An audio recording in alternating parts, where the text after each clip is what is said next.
Then Mr. Schoaf gave me probably one of the most important clues among so many things he taught me, but this was in those early days. Mr. Schoaf was very kind, but he was also very abrupt. And he had these interesting questions to ask. I'm giving him a little rundown one day on how things hadn't worked out for me. He said, Mr. Rohn, I've got the answer for you if you will listen carefully. And listen carefully I did that day and for the next 5 years. If somebody's wealthy and happy, you gotta listen. He said, Jim, I've only known you a short time. But he said, it's already my honest opinion that for things to change for you, you've got to change. That wasn't quite the answer I was looking for. But that's the answer he gave me, and I pass it along to you on this warm summer evening in Anaheim, California, 1981. For things to change for you, you've got to change. Otherwise, it isn't going to change. Before I met Mr. Schoaf, I used to say, I sure hope things will change. Right? That seemed to be my only hope. If it isn't going to change, I'm in serious trouble. And then I discovered it isn't going to change, so I'm in serious trouble.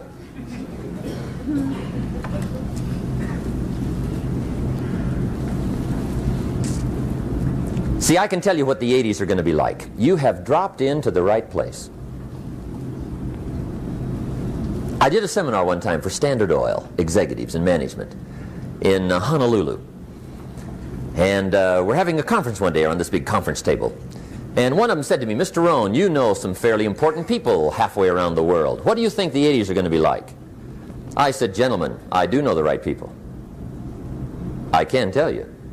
So they all listened very carefully. And I said, gentlemen, based on my wide experience, I can really honestly say to you, in my opinion, in the 80s, it's going to be about like it's always been. Aren't you glad you came? That's inside. I don't pass that around just everywhere. Now, of course, I said that to make a point, but I also said it because it's accurate. It's going to be about like it's always been. It isn't going to change. The tide comes in, and then what? It goes out. For 6,500 years that we know of, recorded history, and probably long before that. So it is not going to change.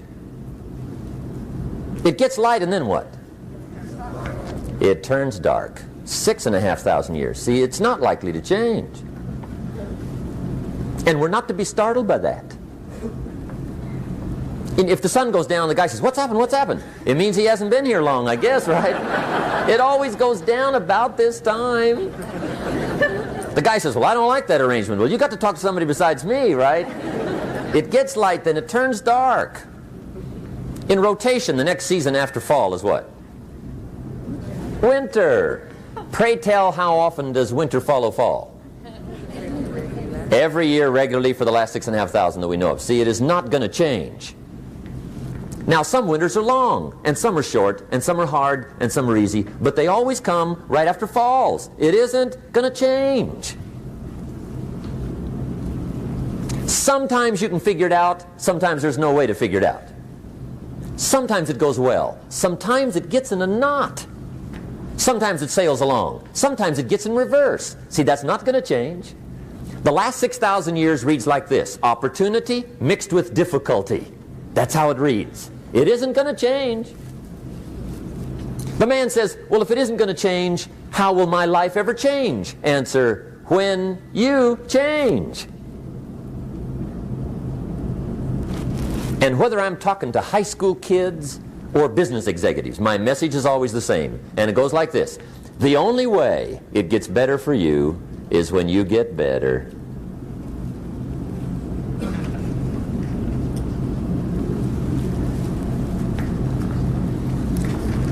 Let me give you the 4 major lessons in life to learn. Here's 4 majors. It's good to study the majors. In our weekend seminar we teach. Some people don't do well because they major in minor things. You've got to be on the lookout. At the end of every week, end of every month, you've got to check, make sure you're not spending major time on minor things. Okay, we go through that whole series. majors and minors. Now, let me give you two phrases before we get to the four majors. This will set it up and you'll see where I'm going. Two key phrases for your notes. Here's the first one. Life and business is like the changing seasons. That's the first phrase. Life and business is like the changing seasons. One of the best ways to describe life, it's like the seasons. Frank Sinatra sings, life is like the seasons. Now here's the second phrase. Very important. You cannot change the seasons, but you can change yourself. You can't change the seasons, but you can change yourself. And see, that's how life gets better for you, not by chance, but by change. Now, here's the four major lessons in life to learn. I've got my first book finished, came out a couple of weeks ago. This is in it, the four major lessons in life to learn. Here they are. Number one, learn how to handle the winters. That's lesson one. They come right after falls with regularity. Some are long and some are short and some are hard and some are easy, but they keep coming. You must learn to handle the nights. They come right after days. You must learn to handle difficulty. It comes right after opportunity. You must learn to handle recessions. They always follow progressions for the last 6,000. See, it isn't going to change. The lesson you must learn is how to handle it. And there's all kinds of winters, right? The winter when you can't figure it out. The winter when it all goes smash. The winter when it turns belly up. The winter when it won't work, when you've run out of money and you've got a broken heart. See, those are winter times. There's all kinds. Economic winters, social winters, personal winters. When your heart is smashed in 1,000 pieces and the nights are unusually long, your prayers seem to go no higher than your head. It's wintertime. Barbra Streisand sings, "It used to be so natural to talk about forever, but used to be's don't count anymore. They just lay on the floor till we sweep them away. You don't sing me love songs, and you don't say you need me, and you don't bring me flowers anymore." A song of winter. But see, the disappointments come. Those are normal. That's part of life. But the question is, how do you handle it?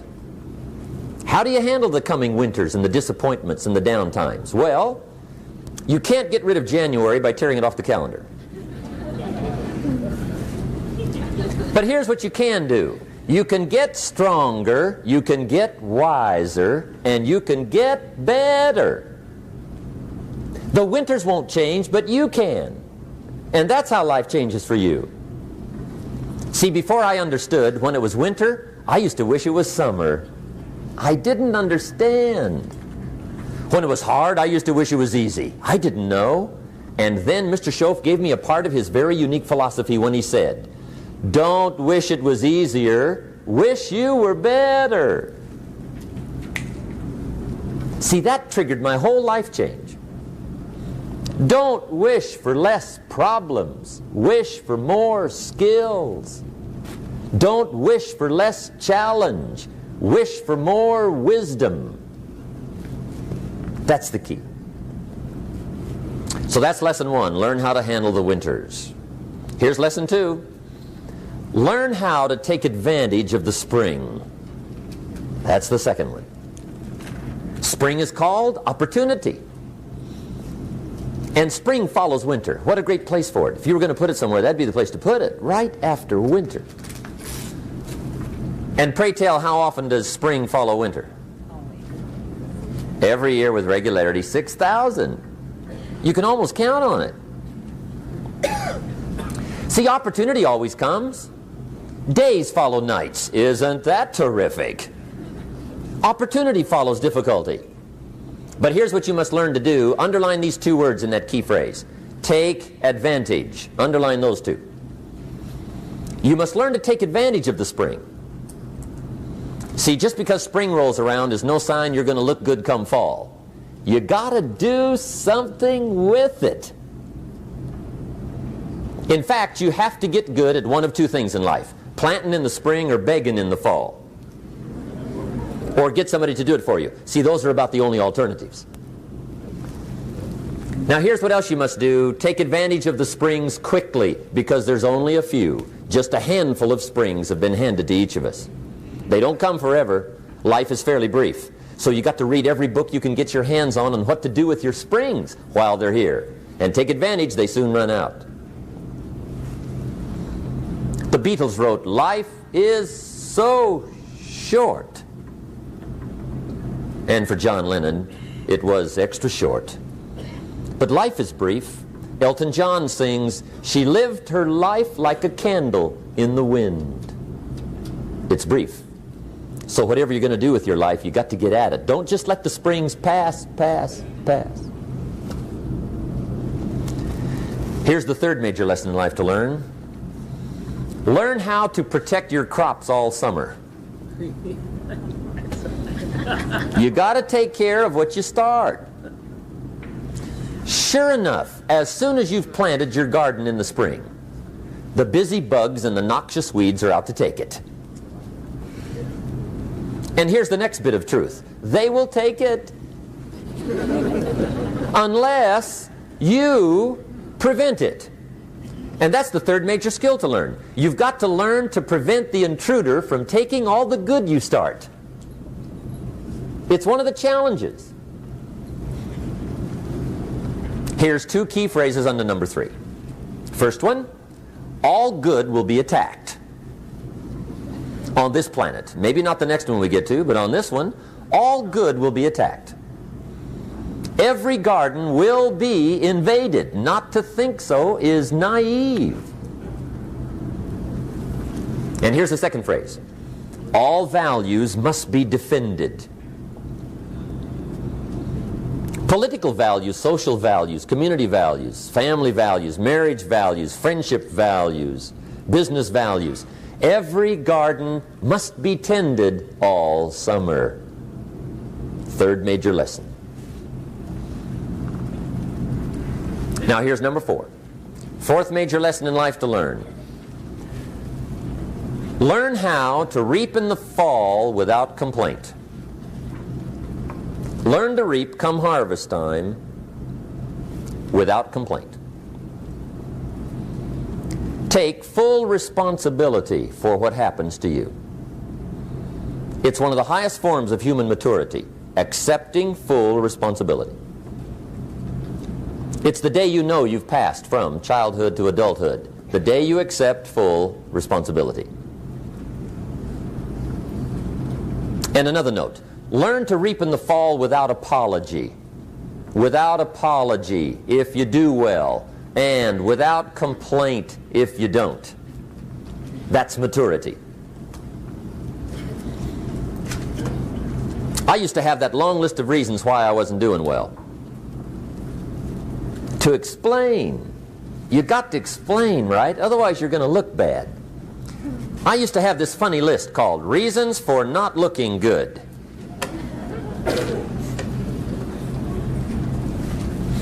I used to blame the government.